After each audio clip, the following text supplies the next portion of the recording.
Hello dear students, welcome back to my YouTube channel.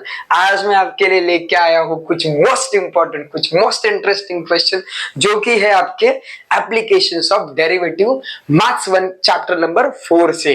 तो चलिए फिर उन्हीं क्वेश्चंस को step by step, one by one solve करते हैं। और बहुत ही इंटरेस्टिंग, बहुत ही इंपॉर्टेंट क्वेश्चंस है, इनमें से ही आपके बोर्ड एग्जाम में आने वाले हैं। सो मैं आपको रिक्वेस्ट करूंगा कि ये वीडियो को स्टार्टिंग से एंड तक पूरा देखें ताकि आपको इन क्वेश्चंस को कैसे सॉल्व करते हैं वो पता चले। चलिए फिर देखते हैं क्वेश्चंस। तो क्वेश्चन नंबर फर्स्ट आपके स्क्रीन पे दिख रहा है, फाइंड वैल्यूज ऑफ एक्स।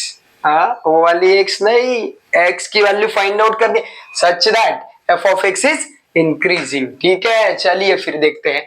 आपको फंक्शन दिया हुआ है, जब भी गाइस, जब भी इंक्रीजिंग या डिक्रीजिंग बोलेंगे, यहां देखिए इंक्रीजिंग बोला है, जब भी इंक्रीजिंग या डिक्रीजिंग बोलेंगे तो ऐसे केसेस में हमें निकालना है सिंगल डेरिवेटिव, या फिर हम उसको बोलते हैं फर्स्ट ऑर्डर डेरिवेटिव। तो चलिए फर्स्ट ऑर्डर डेरिवेटिव को निकालते हैं। आपने 11th स्टैंडर्ड में ही सीखा होगा, जब y आता है तब हम उसे लिखते हैं dy अपॉन dx, और जब f ऑफ x आता है तब हम उसको मेंशन करते हैं f डैश x। ये तो आपने ऑलरेडी सीखा ही होगा। तो यहाँ अभी f ऑफ x है तो हम उसका डेरिवेटिव निकालते समय क्या लिखेंगे, f एक डैश निकालेंगे। एक डैश का मतलब होता है सिंगल डेरिवेटिव एंड दो डैश का मतलब होता है डबल डेरिवेटिव। ठीक है, तो मैं यहाँ लिखूंगा f डैश x। तो चलिए इसका डेरिवेटिव निकालते हैं। आपको अच्छे से पता होगा इसका डेरिवेटिव कैसे निकालते हैं। ये जो पावर है 3, उसको आगे लाके मल्टीप्लाई करेंगे तो बनेगा आपका 2 3 जा 6, x आपका एज इट इज और पावर में से हो जाएगा 1। यहाँ पे मैंने कौन सा फॉर्मूला यूज किया, कौन सा, x पावर n का। सिमिलरली ये जो पावर है आगे आके बनेगा मल्टीप्लाई, तो 15 2 जा 30, x एंड 2 में से अगर मैं 1 लेस करूंगा तो बचेगा 1। मिस्टर इंडिया है जो कि होता है लेकिन दिखाई नहीं देता, तो लिखने की जरूरत नहीं है। सिमिलरली x का जो डेरिवेटिव आएगा वो कितना आएगा 1, एंड 144 इंटू 1 करेंगे तो आएगा 144, एंड 7 क्या है, कांस्टेंट, इसका डेरिवेटिव आएगा 0। तो मैं यहाँ 0 नहीं लिख रहा हूं। आई होप आपको यहाँ तक क्लियर होगा। अभी हम देखते हैं नेक्स्ट स्टेप। जब भी अपने सिंगल डेरिवेटिव निकाला उसके बाद आपको क्या करना है, अगर कुछ यहाँ से कॉमन निकल रहा है तो आपको कॉमन निकालना है। तो चलिए देखते हैं क्या कॉमन निकलना है। तो यहाँ से मैं 6 को कॉमन निकाल देता हूँ, क्योंकि इतने तो आपको टेबल्स या फिर इतने तो नंबर्स का कैलकुलेशन आपका होगा कि ये तीनों नंबर देख के पता ही चल गया होगा कि यहाँ 6 से डिवाइड होगा। तो मैंने 6 को कॉमन लिया, यहां बचेगा x स्क्वायर। अभी 6 का टेबल 30 तक बोलिए तो 6 5 जा 30, तो 5x आ जाएगा, ये माइनस। अभी 6 का टेबल 144 तक बोलेंगे, इसीलिए हमें स्कूल में बोला जाता है गाइस बाय द टेबल्स। आपने नहीं किया होगा तो इजीली क्लिक नहीं होगा, लेकिन 24 6 आ जाता है आपका 144। आई होप यहां तक भी आपको होगा क्लियर। अभी देखिए मजा, ये क्या आपको याद आ रहा है, 9th में किया था क्वाड्रेटिक पॉलिनोमियल, 10th में किया था क्वाड्रेटिक इक्वेशन, वही तो बात है। चलिए फिर देखते हैं इसको कैसे सॉल्व करते हैं। ये रफ कर देता हूं, देखो। हाँ, बहुत इंटरेस्टिंग, बहुत मजेदार है इसका कैलकुलेशन। देखिए कैसे करते हैं। -24 को मैं लिखूंगा। अभी आप गाइस है 12th स्टैंडर्ड में, तो आप इतना पूरा थोड़ी ना लिखेंगे जो 10th स्टैंडर्ड में लिखते थे। वो नहीं करना है, स्मार्ट वर्कली करना है, एकदम स्मार्टली हमें उसके फैक्टर्स निकालने बिना गलत हुए। आ जाइए मैं आपको दिखा देता हूँ बिना टाइम वेस्ट करे इसके फैक्टर्स कैसे निकालते हैं।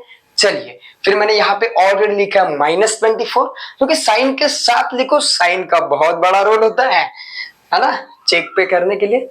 फिलहाल अभी मैथ्स का साइन देखेंगे गाइस, बड़े बनेंगे तो वो साइन का भी इंपॉर्टेंस बढ़ेगा। आगे देखिए -24, तो -24। अभी ऐसे दो नंबर ढूंढो जिनका मल्टीप्लीकेशन 24 आता है। तो बहुत सारे पेयर्स हैं, जैसे कि 12 इंटू 2 आता है, 6 इंटू 4 आता है, 5 इंटू 5 ना कौन सा आता है, 8 इंटू 3 आता है, राइट। तो देखिए अभी मेरे माइंड में था कि आंसर निकालना फाइव गाइस। चलिए तो 24 के कॉम्बिनेशंस के लिए आपके पास लगभग 12 6 इंटू 4, 8 इंटू 3, ऐसे बहुत सारे कॉम्बिनेशन है, राइट। तो 10th स्टैंडर्ड में आपने अच्छे से सीखा होगा, फिर भी एक बार फास्ट रिवाइज कर देता हूं। क्या ऐसे दो नंबर ढूंढो जिनका मल्टीप्लीकेशन 24 हो? वो तो हमने पेयर ढूंढ लिए जिनका मल्टीप्लीकेशन 24 है, लेकिन अभी इनमें से एक पेयर डिसाइड करना है। तो आ जाती है यहाँ पे आंसर कितना चाहिए? 5।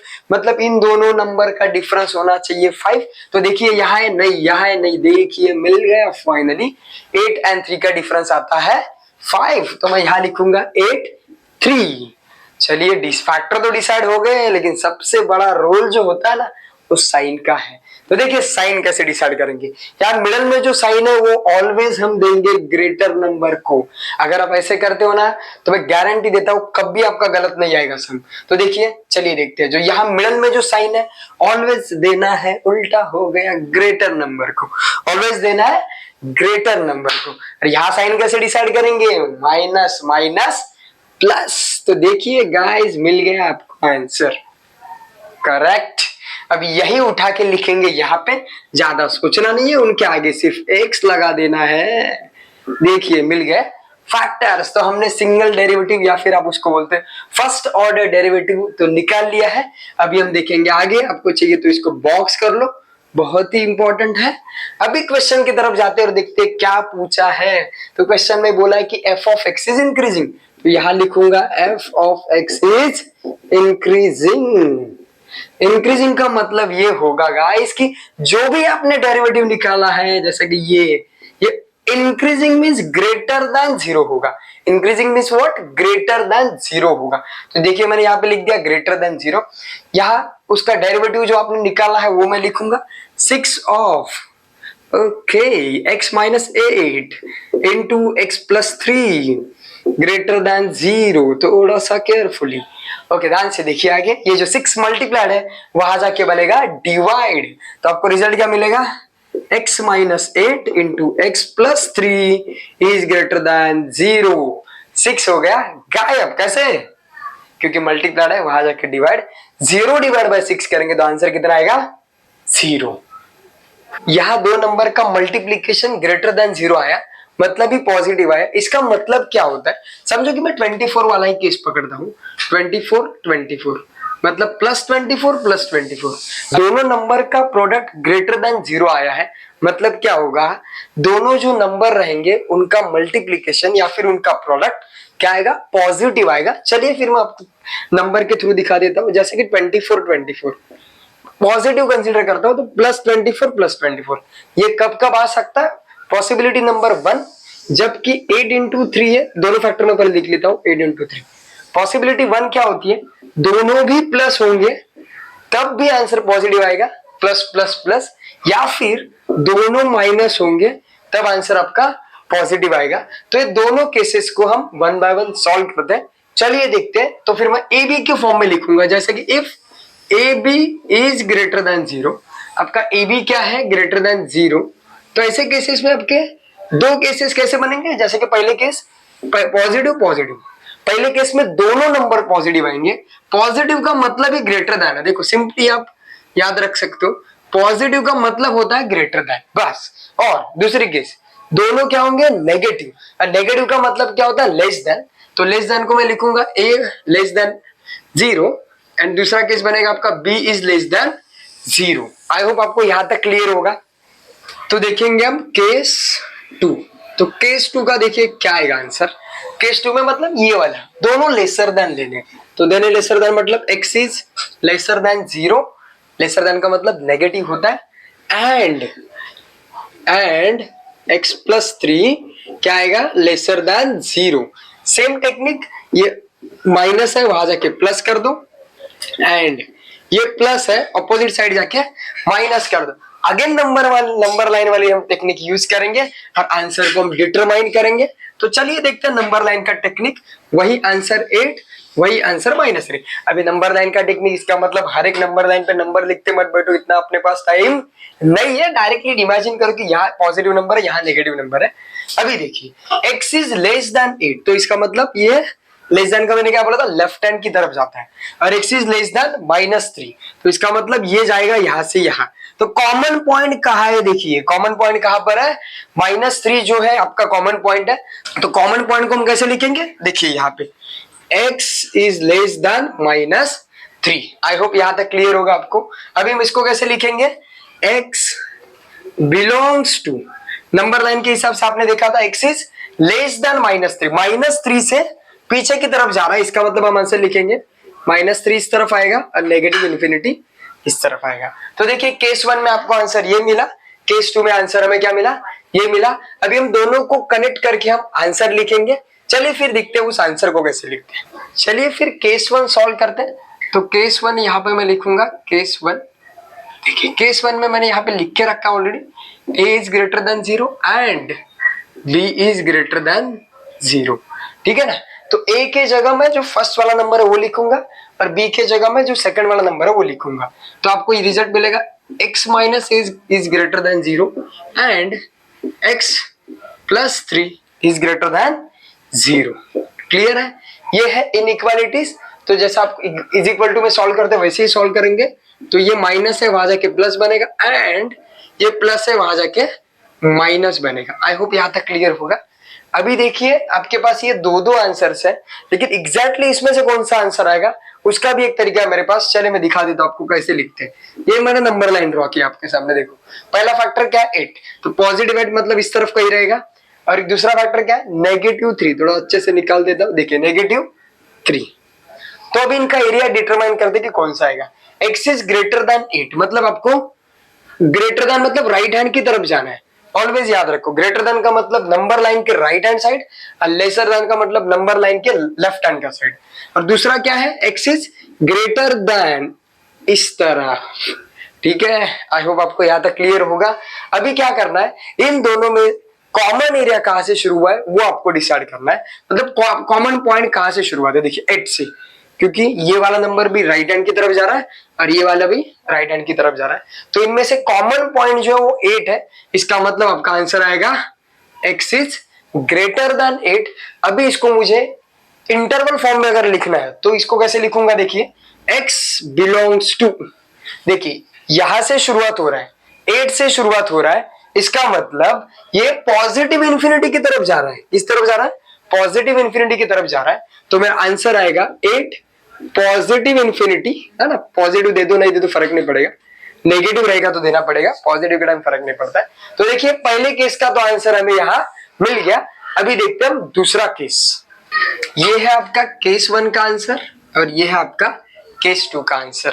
तो मैं आंसर कैसे लिखूंगा, देखिए बीच में क्या है, देखिए और सेट के लैंग्वेज में और का मतलब होता है यूनियन। तो मैं इसको लिखूंगा from case 1 and case 2। Final answer में लिखूंगा x belongs to, square bracket में लिखो, फिर ये आपका आंसर 8 पॉजिटिव इंफिनिटी, मैंने क्या बोला और होता है तो यूनियन आएगा। और यहाँ सेकंड केस का आंसर जो कि है -इंफिनिटी -3, इंफिनिटी को अच्छे से निकालते हैं। देखिए ये हो गया आपका फाइनल आंसर। इजी है। देखिए गाइज यही क्वेश्चन मैंने लिखा है, लेकिन इस बार मैंने डिक्रीजिंग के लिए लिखा है। किसके लिए डिक्रीजिंग, आपने एक्सरसाइज में नोटिस किया होगा तो सेम क्वेश्चन इंक्रीजिंग के लिए भी बोला है एंड डिक्रीजिंग के लिए बोला है। तो मैंने यही से क्वेश्चन लिखा था कि आपका टाइम भी बचेगा, और आधा पार्ट तो हमने ऑलरेडी कर लिया है, तो यही से आगे मैं कंटिन्यू करने वाला हूँ। आई होप यहाँ समझाने की जरूरत नहीं पड़ेगी, पहले क्वेश्चन में हमने ऑलरेडी बता दिया आपको। तो यहाँ देखिए क्या करना है, यहाँ आपको क्या बोला है, f of x is decreasing. तो मैं वहीं से शुरुआत करूंगा कि f of x is decreasing. तो डिक्रीजिंग का मतलब क्या होता है कि जो आपका सिंगल डेरिवेटिव जो आपने निकाला है वो लेस देन 0 आएगा। क्या आएगा, लेस देन 0 आएगा। तो सिंगल डेरिवेटिव आपके पास वही जो ऑलरेडी निकाला हुआ है आपने, 6 ऑफ x प्लस 3 0, राइट। तो सेम बात 6 यहाँ मल्टीप्लाइड है, वहां से डिवाइड बनेगा। इसका मतलब आपका x -8 into x plus 3 is less than 0। पिछले केस में क्या आया था, दो नंबर थे जिनका मल्टीप्लीकेशन ग्रेटर देन 0 था, मतलब दोनों नंबर पॉजिटिव थे। इस बार थोड़ा सा ध्यान से देखिए, इस बार दोनों नंबर का प्रोडक्ट लेसर देन 0 आया है, मतलब नेगेटिव आया है। चलिए फिर वो केस देखते हैं नेगेटिव कब मिलता है आपको। तो देखिए अगर मैंने यहाँ -24 लिख के रखता हूँ, नंबर आपके पास वही है 8 into 3, ठीक है। तो क्या क्या पॉसिबिलिटीज हो सकती है। पहली केस तो पहला नंबर पॉजिटिव है एंड दूसरा नंबर नेगेटिव, तो भी आपको -24 मिलेगा। अभी उसको मैं उल्टा लिखता हूँ, पहला नंबर नेगेटिव दूसरा नंबर पॉजिटिव, तो भी आपको आंसर मिलेगा -24। तो आपको यहाँ भी दो केसेस या फिर दो पॉसिबिलिटीज मिल गई, वही दो पॉसिबिलिटीज अभी हम यहाँ सॉल्व करेंगे। तो चलिए देखते हैं केस नंबर 1। तो लेकिन केस लिखने से पहले वो जो पॉसिबिलिटीज है वो मैं पहले लिख लेता हूँ। चलिए फिर वो पॉसिबिलिटीज देखते हैं। तो इफ a इंटू बी, मतलब a एंड b ऐसे दो नंबर्स हैं, जैसे कि मैंने पहले नंबर को एज्यूम किया, दूसरा नंबर को b, इज लेसर देन 0 होगा, देन तो क्या क्या पॉसिबिलिटीज होती है। पहला नंबर पॉजिटिव होगा एंड दूसरा नंबर नेगेटिव होगा, और उल्टा, पहला अगर पॉजिटिव है तो यहाँ दूसरा नेगेटिव हो सकता है। तो पहले केस में मैंने यहाँ लेस दिया है, तो यहाँ मैं अभी ग्रेटर लूंगा। चलिए ये दो केसेस मिलेंगे हमें, इन दोनों केसेस को हमें सॉल्व करना वन बाय वन। चलिए मैं अभी सबसे पहले केस 1 लेता हूँ। तो केस 1 में क्या आएगा, केस 1, तो केस 1 में पहला पॉजिटिव है दूसरा नेगेटिव है, तो यही नंबर आपको लिखने। पहला आपको मिलेगा positive means greater than 0, and दूसरा जो है मतलब x+3 ये मिलेगा आपको नेगेटिव मीन्स लेसर देन 0। तो ये -8 है, अपोजिट साइड जाके प्लस बनेगा, और यहाँ सेम अपोजिट साइड जाके -3 बनेगा। इन्हीं को हम चेक करते हैं, लेकिन इनमें से एग्जैक्टली कौन सा आंसर आएगा वो कैसे डिसाइड करें, उसके लिए हम जाएंगे नंबर लाइन पे। तो देखते हैं नंबर लाइन पे कैसे डिसाइड कर सकते हैं। तो एज इट इज, जैसे कि हमने पहले 8 और इस तरफ -3 है ना, तो यहाँ क्या कंडीशन है, x is greater then 8, x की वैल्यू 8 से बड़ी होनी चाहिए। मतलब जब भी ग्रेटर देन आएगा नंबर लाइन के राइट हैंड साइड की तरफ जाना है, और जब भी लेसर देन आएगा तब नंबर लाइन के लेफ्ट हैंड साइड में जाना है। तो यहाँ देखिए दोनों अपोजिट डायरेक्शन में, दोनों में कुछ भी कॉमन नहीं आया, इसका मतलब यहाँ पे x does not exist, x does not exist, मतलब यहाँ x की वैल्यू पॉसिबल नहीं है, x की वैल्यू नहीं मिलेगी, एग्जिस्ट नहीं करेगी। ऐसे ही अभी हम देखते हैं केस 2। तो मैं यहाँ पे लिख लेता हूँ केस 2, देखते हैं केस 2 में क्या आता है आंसर। देखिए केस 2 में क्या होगा, ये वाली केस, पहला नंबर इस बार नेगेटिव होगा एंड दूसरा नंबर इस बार पॉजिटिव होगा। तो चलिए ये -8 है, उस तरफ जाके प्लस कर लिया, एंड ये प्लस है अपोजिट साइड जाके माइनस कर लिया। अगेन वही बात, जैसा मैं बोल रहा हूँ नंबर लाइन पे आ जाओ, तो नंबर लाइन पे हम लिखेंगे 8 और यहाँ लिखेंगे -3। तो इस बार देखिए क्या है, x इज लेसर देन 8, मतलब लेसर देन मतलब मैंने क्या बोला था, लेफ्ट हैंड की तरफ, ओके, और x इज ग्रेटर देन -3 मतलब मैंने क्या बोला था, राइट हैंड की तरफ। तो अभी आप ध्यान से देखेंगे तो आपको ए एरिया कॉमन नजर आ रहा है, एरिया क्या आ रहा है, कॉमन नजर आ रहा है। इसका मतलब आपका जो वैल्यूज रहेगा, आपका जो x के वैल्यूज मिलेंगे ना आपको, वो -3 एंड 8 के बिटवीन होंगे। तो चलिए फिर उसको कैसे लिखते देखते हैं। तो मैं लिखूंगा x लाइज बिटवीन -3 एंड 8। तो देखिए केस 1 में हमें डज नॉट एग्जिस्ट मिला और केस 2 में हमें यह आंसर मिला। तो इसको अगर मुझे लिखना है तो मैं कैसे लिखूंगा, फ्रॉम केस 1 एंड केस 2, मैं दोनों केस से रिजल्ट क्या लिखूंगा, सिंपली x बिलोंग्स टू, जो रेंज है ना, रेंज क्या है, यहाँ तो डजंट एग्जिस्ट है, यहाँ रेंज क्या है -3 to 8।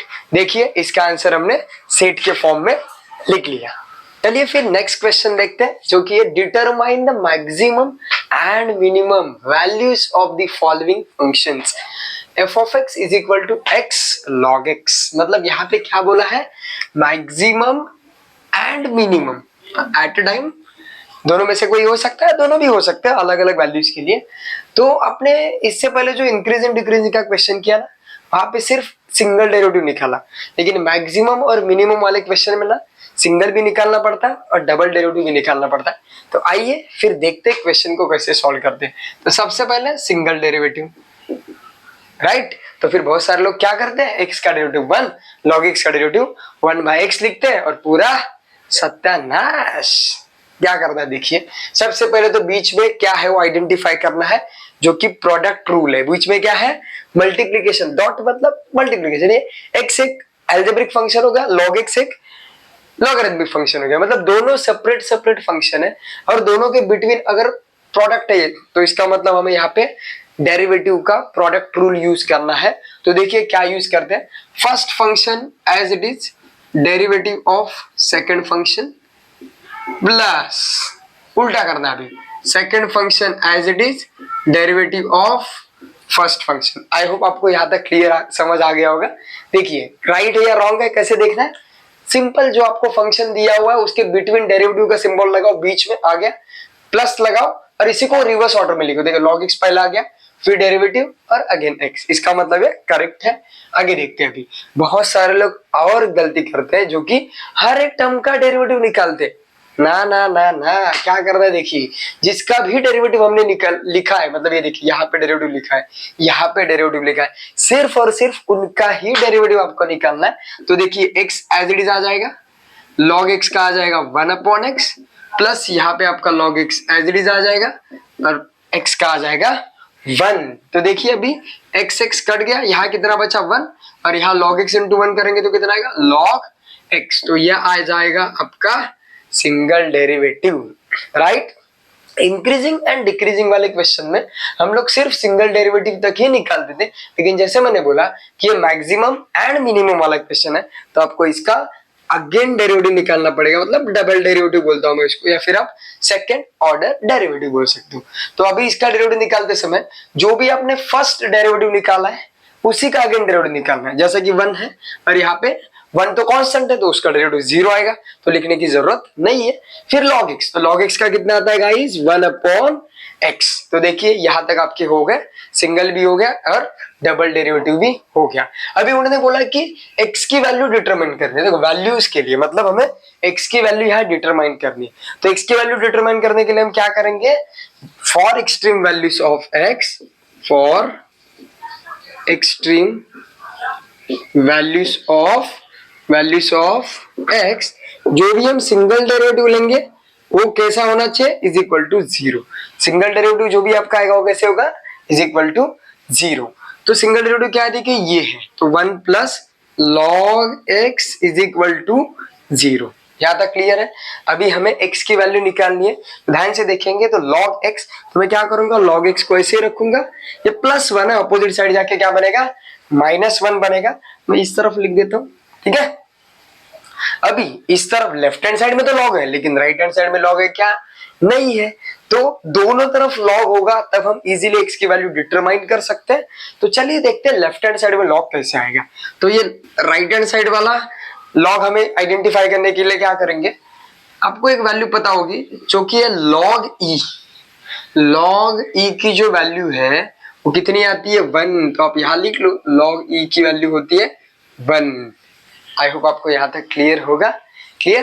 तो देखिए अभी क्या करेंगे हम log x, फिर ये log e पावर, ये जो -1 है एक्सपोनेंट log के हिसाब से ऊपर जाएगा। आपको अगर ये भी रूल लिखना है तो लिख सकते हो, m इंटू log n जब होता है तब ये क्या बनेगा पावर, इसी को बोलते हैं लोगारिथम का एक्सपोनेंट लॉ।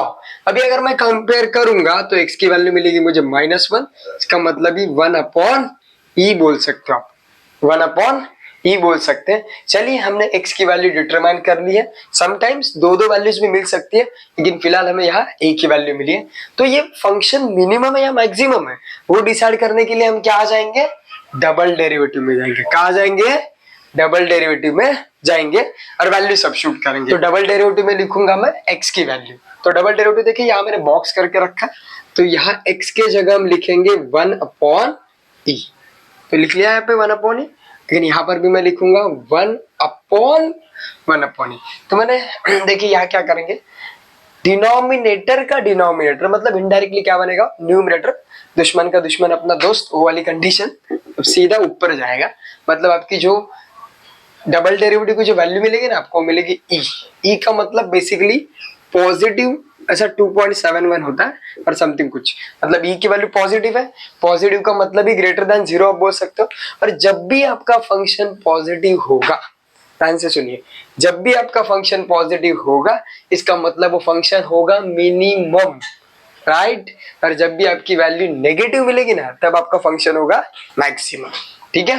तो बस डबल डेरिवेटिव में वैल्यू सब्स्टिट्यूट करने के बाद अगर आपका आंसर पॉजिटिव मिला, इसका मतलब फंक्शन क्या है, वो मिनिमम। अगर वैल्यू सब्स्टिट्यूट करने के बाद आपका आंसर नेगेटिव मिलता है तो उसका मतलब होता है फंक्शन मैक्सिमम। तो यहाँ देखिए ई की वैल्यू मिली, जैसा मैंने अभी आपको बताया कि ई की वैल्यू होती है 2.71, इसका मतलब ये पॉजिटिव है। देयरफॉर क्या लिखेंगे, therefore F of X is minimum, क्या आएगा, minimum at x is equal to 1/e। यहां तक तो क्लियर है। अभी हम निकालेंगे मिनिमम वैल्यू। तो मिनिमम वैल्यू के लिए आप क्या करेंगे, जो भी आपका ओरिजिनल फंक्शन था, मतलब ये जो भी आपका ओरिजिनल फंक्शन है ये, यहाँ हम क्या करेंगे, x के जगह जो आपकी वैल्यू है वो सब्स्टिट्यूट करेंगे, जैसे कि 1/e और log ऑफ 1/e। तो आप इतना भी आंसर रख सकते हो, दैट्स फाइन। नेक्स्ट क्वेश्चन देखते हैं, divide the number 20 into 2 parts such that their product is maximum. पिछला वाला क्वेश्चन में भी हमने मैक्सिमम मिनिमम वाला क्वेश्चन ही देखा था, वहां ऑलरेडी आपको फंक्शन दिया था, लेकिन इस बार जो फंक्शन है वो रेडीमेड नहीं दिया, हमें क्रिएट कर। तो देखिए फंक्शन क्या है, जो भी मैक्सिमम या मिनिमम रहेगा ना उसे हम बोलेंगे फंक्शन। तो देखिए मैक्सिमम क्या बोला उन्होंने, प्रोडक्ट। तो जो दो नंबर हम डिसाइड करने वाले हैं उनका प्रोडक्ट ही रहेगा आपका फंक्शन। तो चलिए वो दो नंबर्स को क्रिएट कर दे। तो हम लिखेंगे यहाँ पे late x be the first part, x be the first part of 20, then second part will be 20 minus x। I hope समझ आ गया होगा, क्योंकि 20 अगर दो नंबर की टोटल है उसमें से एक नंबर अगर मैं x एज्यूम कर रहा हूँ तो दूसरा नंबर कैसे मिलेगा, 20 में से माइनस कर लो सिंपली, राइट। अभी मैं लिखूंगा यहाँ पे फंक्शन। तो जैसा मैंने अभी बोला आपको कि फंक्शन जो होगा वो क्या होगा, प्रोडक्ट। प्रोडक्ट मतलब ये क्या होता है, ये वाला पहला पार्ट 20 का first part and second part, इन दोनों का मल्टीप्लीकेशन। तो देखिए x एंड 20 माइनस x, ये होगा आपका प्रोडक्ट। तो ये आ गया आपका फंक्शन। इसको चलिए सिंप्लीफाई करते हैं। सो आपका f ऑफ x आ जाएगा 20x माइनस एक्स स्क्वायर, ये आ गया आपका फंक्शन। अभी जैसा हमने पिछले क्वेश्चन में किया था सेम ही करना है, चलिए देखते हैं। फिर मैं सिंगल डेरिवेटिव निकालूंगा सबसे पहले, जो कि मुझे मिलेगा 20 एंड यहाँ मिलेगा 2x, राइट। फिर अगेन इसका डबल डेरिवेटिव निकालते हैं।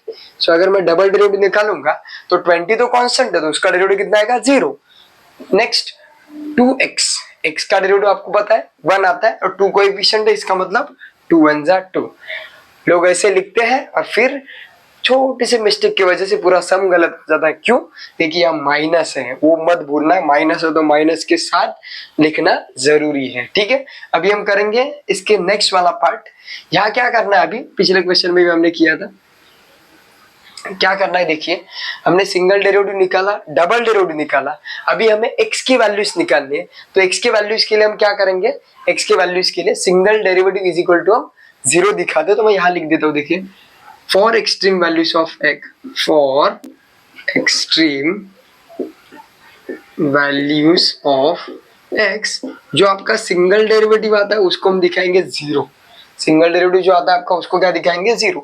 तो सिंगल डेरिवेटिव क्या आपका 20 minus 2x is equal to 0। तो आप इसको सॉल्व करेंगे तो आपको रिजल्ट मिलेगा 10। उतना तो आप समझदार हो कि इसको कैलकुलेट करके आंसर 10 ला ही सकते हो, ठीक है ना।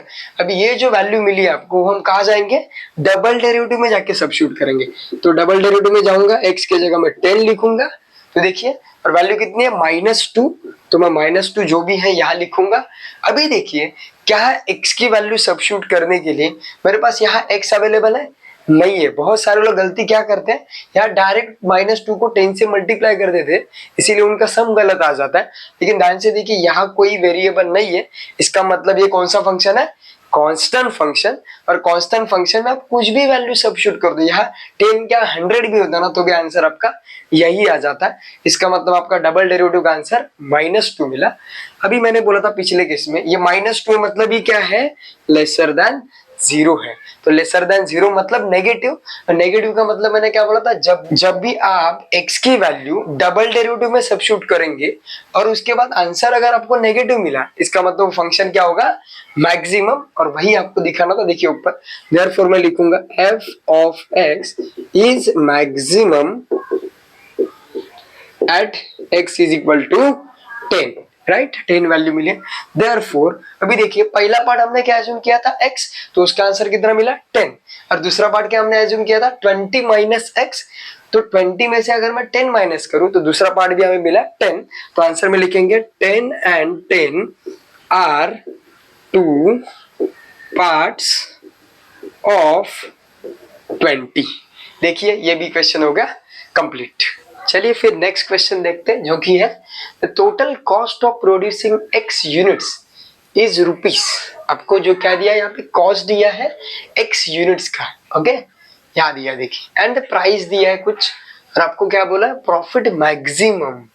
मैंने क्या बोला था, अगेन जब भी मैक्सिमम या मिनिमम जो भी आएगा वो होगा आपका फंक्शन। क्या बात है, प्रॉफिट है, ओके। तो प्रॉफिट आपका फंक्शन है, तो मतलब जब तक आप प्रॉफिट फाइंड आउट नहीं करते तब तक आप आपका सिंगल डेरिवेटिव, डबल डेरिवेटिव जो अपना लास्ट टाइम किया था वो प्रोसेस तभी तक नहीं कर सकते। चलिए सबसे पहले प्रॉफिट निकालते हैं। तो प्रॉफिट के लिए आपके पास क्या क्या अवेलेबल है यहाँ पे, तो सबसे पहले तो कॉस्ट है, जो कि मैं यहाँ लिख देता हूँ, कॉस्ट आपका एक्स स्क्वायर प्लस ये आपका कॉस्ट है। उसके बाद आपको क्या दिया, ये देखिए प्राइस दिया है, तो प्राइस का मैं पी लिख देता हूँ, तो 180 माइनस एक्स आएगा। प्राइस का कितना देता हूँ, पी, ओके। भाई प्रॉफिट का बेसिकली फॉर्मूला क्या होता है, रेवेन्यू माइनस कॉस्ट। प्रॉफिट का फॉर्मूला क्या है, रेवेन्यू माइनस कॉस्ट। आपने इकोनॉमिक्स में भी सीखा होगा। तो रेवेन्यू तो नहीं है अपने पास, लेकिन कॉस्ट है, कॉस्ट है, इसका मतलब हमें रेवेन्यू अभी निकालना बाकी है। सो मैं यहाँ रेवेन्यू निकालूंगा, तो रेवेन्यू का फॉर्मूला आता है प्राइस इनटू क्वांटिटी। तो प्राइस का मतलब पी, लेकिन क्वांटिटी के लिए कितने यूनिट्स है वो देखने, कितने यूनिट्स है, एक्स यूनिट। सो मैं यहाँ लिखूंगा एक्स। तो देखिए आपका रेवेन्यू का फॉर्मूला बन गया price into quantity. So price आपके पास ऑलरेडी है 180 माइनस एक्स इनटू एक्स से मैं मल्टीप्लाई करूंगा। अभी एक्स से मल्टीप्लाई करूंगा तो रिजल्ट क्या मिलेगा, 180 माइनस एक्स स्क्वायर। देखिए आपको मिल गया रेवेन्यू। जैसे कि मैंने बोला अभी हम प्रॉफिट निकाल सकते हैं, तो प्रॉफिट का फॉर्मूला मैं यहाँ लिखता हूँ। प्रॉफिट के लिए बेसिकली पाई यूज करते हैं, तो फॉर्मूला आर माइनस सी।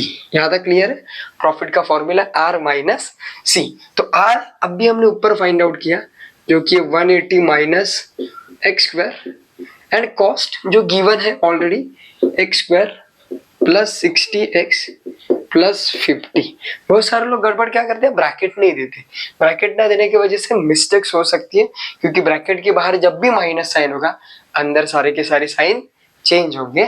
तो देखिए आगे 180x माइनस एक्स स्क्वायर, यहाँ ब्रैकेट ओपन करेंगे तो ब्रैकेट के बाहर माइनस है और ब्रैकेट के अंदर सारे के सारे प्लस है, तो साइन चेंज होने की वजह से सारे के सारे नंबर जो है वो बन जाएंगे यहाँ पे माइनस। तो अभी आपका आंसर कितना आएगा देखिए, तो यहाँ पे आपको कुछ कैंसिल हो रहा है नहीं, 180x में से 60x माइनस करेंगे तो 120, इन दोनों का कैलकुलेशन करेंगे तो आई होप आपको बताने की जरूरत नहीं, इतना तो आप खुद कर ही सकते हो। देखिए ये आ गया आपका प्रॉफिट, ये आ गया आपका प्रॉफिट। चलिए फिर हम देखते हैं नेक्स्ट वाला प्रोसेस। जैसा कि मैंने बोला था प्रॉफिट आपका फंक्शन है, तो प्रॉफिट तक तो हम पहुंच गए। अभी हम कंटिन्यू करते हैं आपका नेक्स्ट। यहाँ मैं ऐसे कर दूंगा यहाँ से मैनेज। अभी देखते हैं प्रॉफिट के लिए हम क्या करें। तो प्रॉफिट हमें मिल गया, तो सबसे पहले हम इसका सिंगल डेरिवेटिव निकालेंगे, जो भी इस बार आप ऐसा आ जाएगा, राइट ना। पिछले केस में एफ ऑफ एक्स था, तो हमने एक डैश दिया था, डबल डेरिवेटिव के लिए डबल डैश दिया था, लेकिन यहाँ प्रॉफिट है तो प्रॉफिट के लिए डबल लिखते समय ऐसे प्रेजेंट कर दो, D pi upon D x. तो चलिए इसका डेरिवेटिव निकाल दो, तो कितना आएगा 120x का डेरिवेटिव आपको मिलेगा 120, राइट, क्योंकि x का डेरिवेटिव कितना आता है 1। फिर 2x स्क्वायर का कैसे निकालेंगे, ये जो 2 ऊपर है आगे आके मल्टीप्लाई होगा, 2 2 जा 4, x एज इट इज, और पावर में से 1 लेस होगा। और 50 क्या है, कांस्टेंट है, तो कांस्टेंट का डेरिवेटिव कितना आता है 0, ठीक है। फिर अभी हम निकालते हैं डबल डेरिवेटिव। डबल डेरिवेटिव को ऐसे प्रेजेंट करते हैं, देखिए जैसे मैंने यहाँ लिखा है। अभी इसका डेरिवेटिव निकालेंगे, तो 120 तो कांस्टेंट है, तो उसका डेरिवेटिव वैसे भी 0 आएगा। और 4x का डेरिवेटिव 4, क्योंकि 4 कोएफिशिएंट है और x का डेरिवेटिव कितना है 1। अगेन माइनस रहेगा तो माइनस लिख लो, वरना बहुत बड़ी गलती हो सकती है। चलिए, तो सिंगल डेरिवेटिव मिला, डबल डेरिवेटिव मिला। अभी हम x की वैल्यूज निकालने के लिए सिंगल डेरिवेटिव को 0 दिखा दें। तो मैं यहाँ लिखता हूँ for extreme values of x के एक्सट्रीम वैल्यूज के लिए जो आपका सिंगल डेरिवेटिव मिला उसको हम दिखाते हैं 0। तो सिंगल डेरिवेटिव देखिए क्या मिला, 120 minus 4x is equal to 0। तो इसको आप सॉल्व करेंगे तो आपको आंसर कितना मिलेगा, 30। हाँ, इतना तो आप कर सकते हो आसानी से। x की वैल्यू कितनी मिल जाएगी आपकी, 30। अभी ये जो वैल्यूज अपने निकाले x की वैल्यू, वो हम सब्स्टिट्यूट करेंगे डबल डेरिवेटिव में और फिर चेक करेंगे ये फंक्शन मैक्सिमम है या मिनिमम है। चलिए, तो डबल डेरिवेटिव में जाएंगे, लिखेंगे यहाँ पे, ये देखिए, ये ऐसा आप लिखोगे x is equal to 30। F of X के टाइम कैसा करते हैं, डायरेक्ट x के जगह वैल्यू सब्स्टिट्यूट करते थे, लेकिन अगर ऐसा कुछ फॉर्मेट रहेगा तो आपको ऐसे फॉर्म में लिखना है। तो मैं वैल्यू कितना देखो डबल डेरिवेटिव का, -4। लास्ट वाले क्वेश्चन में मैंने कवर किया कि यहाँ कोई भी वैल्यू नहीं है, आई मीन x अवेलेबल नहीं है। अगर x की वैल्यू नहीं है तो x हम सब्स्टिट्यूट करेंगे, नहीं सब्स्टिट्यूट करने के बाद भी आपको वही आंसर मिलेगा। इसका मतलब वो कांस्टेंट फंक्शन है। तो देखिए ये क्या मिल गया आपको, लेसर देन। तो मैंने क्या बोला था, जब x की वैल्यू डबल डेरिवेटिव में सब्स्टिट्यूट करने के बाद आपको अगर आंसर नेगेटिव मिलता है तो फंक्शन क्या होता है, मैक्सिमम। तो देयरफॉर क्या लिखेंगे, देयरफॉर प्रॉफिट इज मैक्सिमम, है ना, at x is equal to 30। I hope आपको ये भी अच्छे से समझ आ गया होगा। नेक्स्ट क्वेश्चन देखते हैं क्या है। देखिए, in a factory for production of Q articles, पिछले केस में X आर्टिकल्स थे, इस क्वेश्चन में Q है। स्टैंडिंग चार्जेस आपको दी है, लेबर चार्जेस दी है एंड प्रोसेसिंग चार्जेस दी है। इसका मतलब आप समझ रहे हो, यहाँ कॉस्ट नहीं दिया है, कॉस्ट हमें निकालना है। तो सबसे पहले हम लिखेंगे कि टोटल कॉस्ट। टोटल कॉस्ट के लिए हम क्या करेंगे, तीनों जो कॉस्ट है उनकी एडिशन करेंगे। सबसे पहले क्या है, स्टैंडिंग चार्जेस, यहाँ पे लिख देता हूँ स्टैंडिंग चार्जेस, ठीक है, प्लस उसके बाद क्या है आपका लेबर चार्जेस, है ना, क्या है लेबर चार्जेस,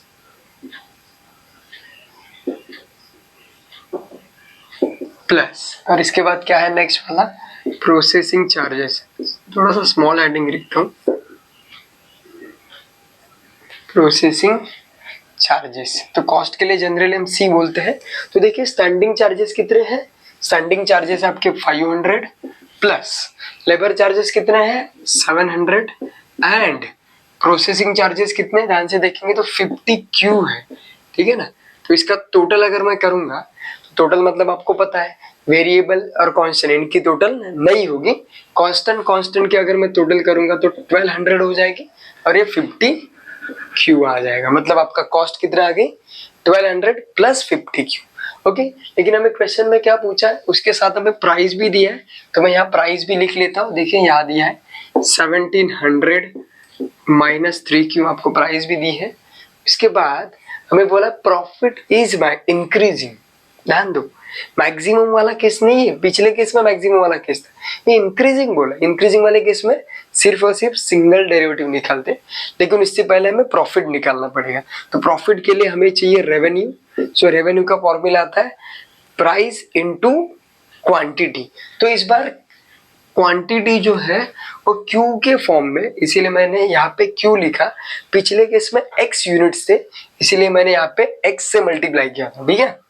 प्राइस कितना है देखिए, प्राइस है आपका 1700 माइनस 3 क्यू एंड बाहर एक क्यू है, क्यू से मल्टीप्लाई करेंगे तो आ जाएगा 1700 क्यू माइनस 3 क्यू स्क्वायर, ये आ जाएगा आपका रेवेन्यू। आई होप आपको यहाँ तक क्लियर होगा। अभी हम नेक्स्ट निकालेंगे प्रॉफिट। नेक्स्ट क्या हम निकालेंगे, प्रॉफिट। पिछले केस में जैसे निकाला था वैसे ही निकालेंगे। तो प्रॉफिट का जो आपका फॉर्मूला है पाई से इंडिकेट करते हैं, रेवेन्यू माइनस कॉस्ट आएगा। तो रेवेन्यू देखिए क्या है आपका 1700 क्यू माइनस 3 क्यू स्क्वायर है, ओके। एंड आपकी जो कॉस्ट है यहाँ माइनस करूंगा, कॉस्ट देखिए कितने आपकी, यहाँ देखिए cost 1200 plus 50Q, 1200 plus 50Q, ये है आपकी कॉस्ट। ओके, तो हम करेंगे यहाँ सब्ट्रैक्शन। तो ध्यान से देखिए, साइन चेंज करना जरूरी है। तो -3Q², ब्रैकेट के बाहर माइनस साइन है तो अंदर साइन चेंज हो जाएगा और आपको आंसर मिलेगा देखिए ये। तो इसको मैं सिंप्लीफाई करूंगा तो मुझे रिजल्ट क्या मिलेगा, 1700Q में से 50Q अगर मैं माइनस करूंगा तो 1650Q मिल जाएगा। 3 माइनस 1200। आई होप आपको यहाँ तक क्लियर होगा। ये हो जाएगा आपका पाई। पाई मीन्स प्रॉफिट। अभी हम क्या करेंगे, इसका डेरिवेटिव निकालेंगे। तो चाहिए तो आप स्टेटमेंट लिख सकते हो, डिफरेंशिएटिंग विथ रिस्पेक्ट टू जो भी आपका वेरिएबल होता है वो। समझो यहाँ पे x होता तो हम विथ रिस्पेक्ट टू x लिखते, लेकिन यहाँ कौन सा वेरिएबल यूज किया, q, तो हम यहाँ लिखेंगे with respect to q। I hope आपको यहाँ तक क्लियर होगा। अभी हम इसका निकालते हैं डेरिवेटिव, जो कि आएगा D pi upon D x. तो चलिए डेरिवेटिव क्या आता है देखते हैं। जैसे हम x का डेरिवेटिव निकालते हो ना, सेम डेरिवेटिव आपको q के लिए ड्रॉ करना है। जैसा x का डेरिवेटिव 1 आता है तो q का कितना आएगा 1। सिमिलरली फिर इनका मल्टीप्लिकेशन अगर यहाँ करूंगा तो मुझे मिलेगा 6Q, राइट। और 1200 जो है वो कांस्टेंट है तो उसका डेरिवेटिव आ जाएगा 0। तो देखिए ये हमने निकाल दिया। यहाँ तक क्या बोला था, प्रॉफिट इज इंक्रीजिंग। तो मैं यहाँ सॉल्व करूंगा, प्रॉफिट इज इंक्रीजिंग। देखिए तो इसका मतलब ये जो आपने सिंगल डेरिवेटिव निकाला है वो जो आएगा आपका ग्रेटर देन 0 आएगा। वो क्या आएगा आपका ग्रेटर देन 0। अभी हम इसको यहाँ बाजू में सॉल्व करते हैं। तो सिंगल डेरिवेटिव आपको कितना मिला, 1650 माइनस 6Q, और यहाँ जो आएगा आपका ग्रेटर देन 0। तो ध्यान से देखिए, अभी -6Q है, ये 1650 प्लस है, वहां जाके क्या बनेगा माइनस। अभी ध्यान से देखिए, जब दोनों तरफ नेगेटिव के साइन है तो हम कैंसिल कर देते हैं। जैसा इज इक्वल टू जब होता है बीच में तब भी कैंसिल कर दो, और अभी भी हम कैंसिल ही करेंगे। लेकिन फर्क सिर्फ इतना है, वहां इज इक्वल टू होता है तो फर्क नहीं पड़ता है, लेकिन जब इनइक्वालिटीज मतलब ग्रेटर देन इक्वल या लेसर देन आता है तब ऐसे केसेस में हम उल्टा करेंगे। ये अगर ऐसा सिंबल है तो इसको मैं उल्टा कर दूंगा और फिर सिंप्लीफाई करूंगा। तो 1650 और ये 6 मल्टीप्लाइड है, वहां जाके डिवाइड हो जाएंगे। आपका आंसर कितना आएगा, डिवाइड करके हम चेक करते हैं। 6 2 जा, राइट, कितना हो जाएगा, 6 2 जा 12, बचे कितने 4, 6 7 जा 45, बचे कितने 3 0, मतलब 3 5 जा। तो आपका आंसर कितना आया, क्वांटिटी के लिए ये आ जाएगा। देखो तो देयरफॉर लिखेंगे, therefore profit is increasing when, जब आपकी क्वांटिटी क्या रहेगी, लेसर देन 275। आई होप आपको यहाँ तक समझ आ गया होगा। क्वेश्चन देखते हैं। The manufacturing company produces X items at the total cost, मतलब आपको यहाँ पे कॉस्ट दिया है तो मैं शुरुआत से ही लिख देता हूँ 180 प्लस 4X। नेक्स्ट आपको बोला है प्रोडक्ट के लिए आपको प्राइस भी दिया है तो मैं यहाँ पे प्राइस भी लिख देता हूँ। और आपको क्या बोला है, profit is increasing and revenue भी इंक्रीजिंग पूछा है। तो इंक्रीजिंग के लिए सिर्फ सिंगल डेरिवेटिव निकालते हैं। तो चलिए स्टेप बाय स्टेप हम देखते हैं। सबसे पहले उन्होंने रेवेन्यू बोला है तो रेवेन्यू के लिए सॉल्व करेंगे। तो रेवेन्यू का मतलब क्या होता है, प्राइस इनटू क्वांटिटी। तो कौन सा यूज किया यार, देखिए x यूनिट्स। पिछले केस में q यूज किया था इसीलिए हमने फॉर्मूला PQ लिखा था। ये वाले केस में x यूज किया इसीलिए मैंने x लिखा है। तो आपका फॉर्मूला आएगा, प्राइस क्या आपके पास 180, नहीं सॉरी, प्राइस है आपका 240 माइनस एक्स इंटू एक्स करेंगे तो आपका रेवेन्यू कितना आएगा 240x माइनस एक्स स्क्वायर। अभी यहाँ क्या बोला, इंक्रीजिंग बोला है। तो जब भी इंक्रीजिंग बोलेंगे तो एक बार हम डेरिवेटिव निकालेंगे। सो यहाँ लिखता हूँ मैं, differentiating with respect to x। हम x के लिए डिफरेंशिएट कर रहे हैं तो आपका रिजल्ट आएगा d upon dx dr upon dx। तो यहाँ रिजल्ट आएगा 240 माइनस 2x। आई होप आपको यहाँ तक क्लियर होगा। अभी हम करेंगे नेक्स्ट वाला स्टेप, जो कि है आपका पहला पॉइंट। पहले पॉइंट में क्या बोला देखिए, यहाँ मार्किंग कर देता हूँ। वैसे पहले पॉइंट में बोला है कि रेवेन्यू इज इंक्रीजिंग, तो यहाँ में लिखता हूँ रेवेन्यू इज इंक्रीजिंग तो रेवेन्यू इज इंक्रीजिंग का मतलब ये जो आपने डेरिवेटिव निकाला है ना वो ग्रेटर देन 0 आना चाहिए।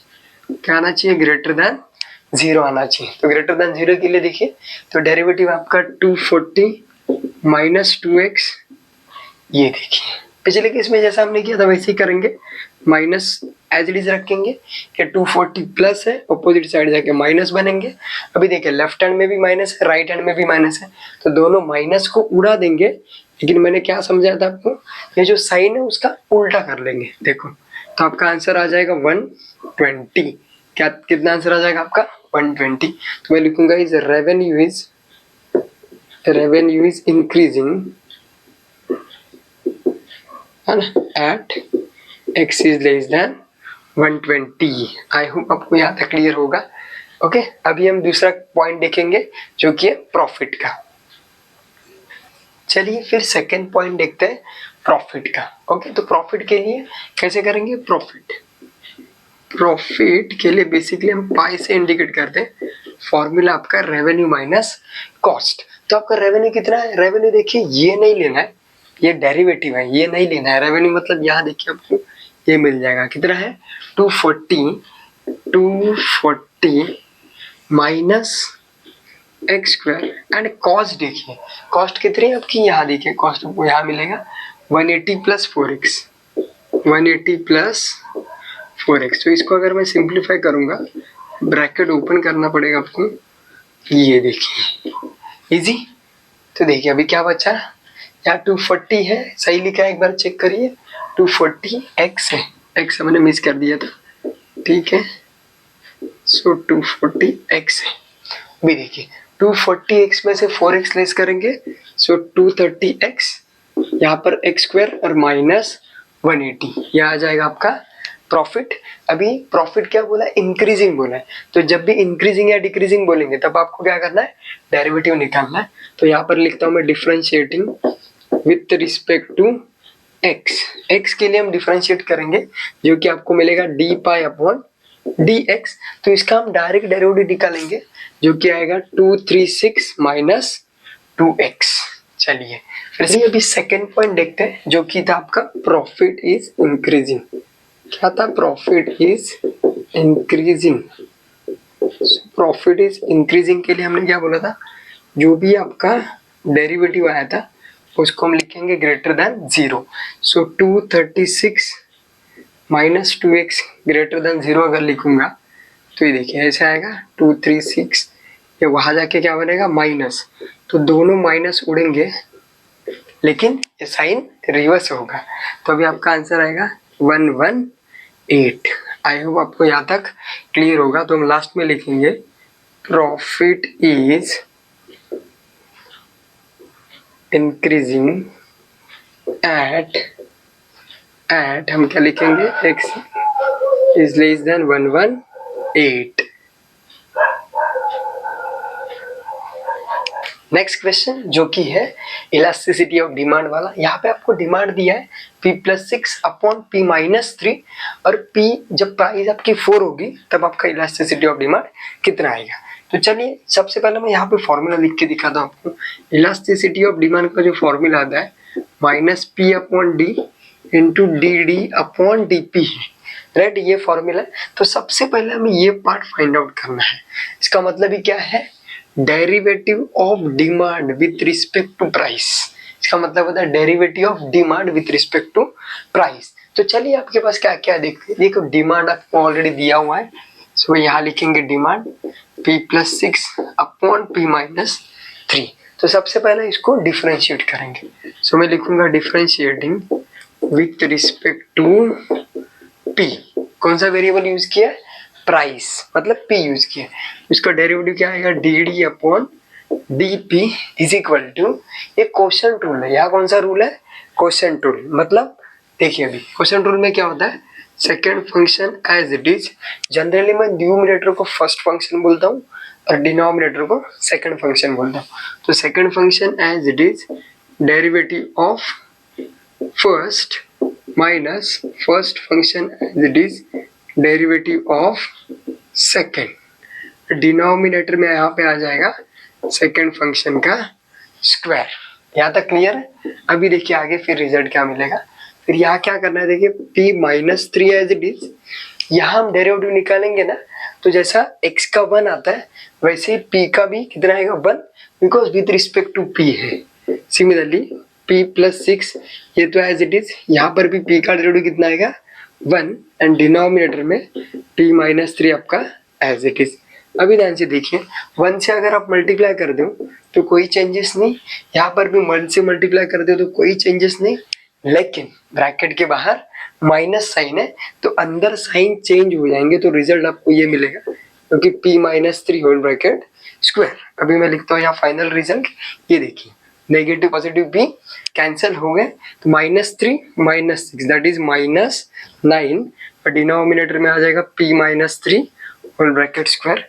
ये आ गया आपका derivative of demand with respect to price. I hope यहाँ तक आपको क्लियर होगा।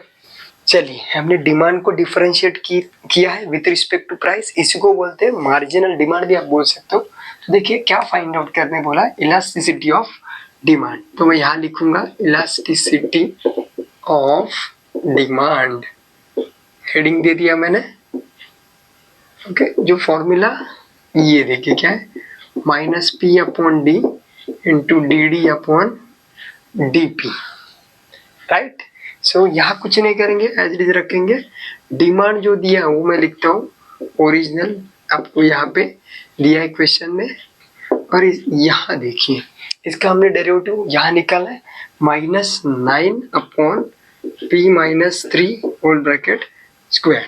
अभी देखिए ऊपर क्या होगा, 9P हो जाएगा, माइनस और माइनस प्लस। नीचे देखिए ध्यान से, ये ऊपर वाला फिलहाल भूल जाइए, ये p+6/P-3 है, अरे p-3 होल ब्रैकेट क्यों, तो ऊपर वाला भूल जाइए।